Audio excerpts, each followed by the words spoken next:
नमस्कार सर्वांना. आज आपण बघणार आहोत स्पर्मचा संपूर्ण प्रवास, एगमध्ये प्रवेश आणि फर्टिलायझेशनची अद्भुत प्रक्रिया. चला तर मग सुरुवात करूया. हे जे तुम्हाला डासांच्या आळीप्रमाणे बारीक बारीक दिसत आहे ना,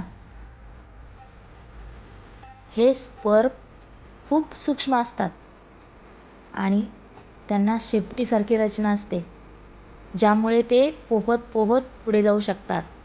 बघा किती फास्ट जात आहेत.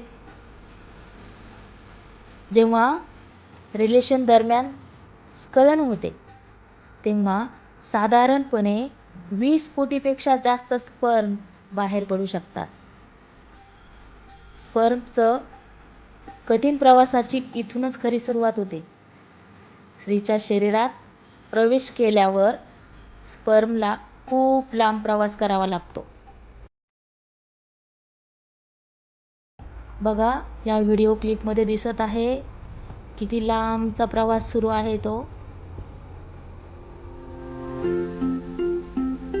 आता एवढ्या सगळ्या स्पर्ममधून अनेक स्पर्म सुरुवातीलाच कमजोर पडतात. काही स्पर्म चुकीच्या दिशेने जात आहेत, तर काही स्त्रीच्या शरीरातील वातावरणामुळे नष्ट होत आहेत. दिसतंय? लाखो स्पर्ममधून हजारो उरतात, पण एक सक्षम स्पर्मची निवड करण्यासाठी एग म्हणजे स्त्रीचे अंडाणू फॉलोपियन ट्यूबमध्ये असते. आता सर्व स्पर्म त्या एगमध्ये प्रवेश करण्याचा प्रयत्न करत आहेत, पण एगमध्ये प्रवेश करण्यासाठी स्पर्म मजबूत, वेगवान आणि सक्षम असणे गरजेचे असते.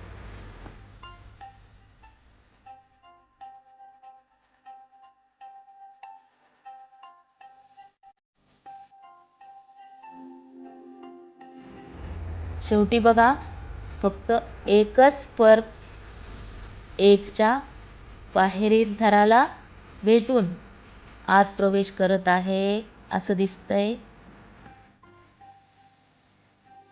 ज्या क्षणी स्पर्म एगमध्ये प्रवेश करतो ना, त्याच क्षणी फर्टिलायझेशन होते.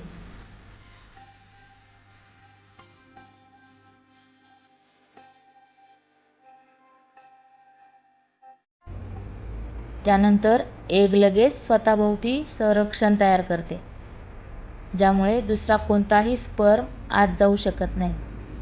स्पर्म आणि एगचे गुणसूत्र येतात आणि नवीन जीवाची सुरुवात होते. आता ही छोटीशी पेशी पुढील काही दिवसात विभाजित होते आणि हळूहळू गर्भामध्ये कशी बदलते हे आपण पुढील सेशनमध्ये बघणारच आहोत. धन्यवाद.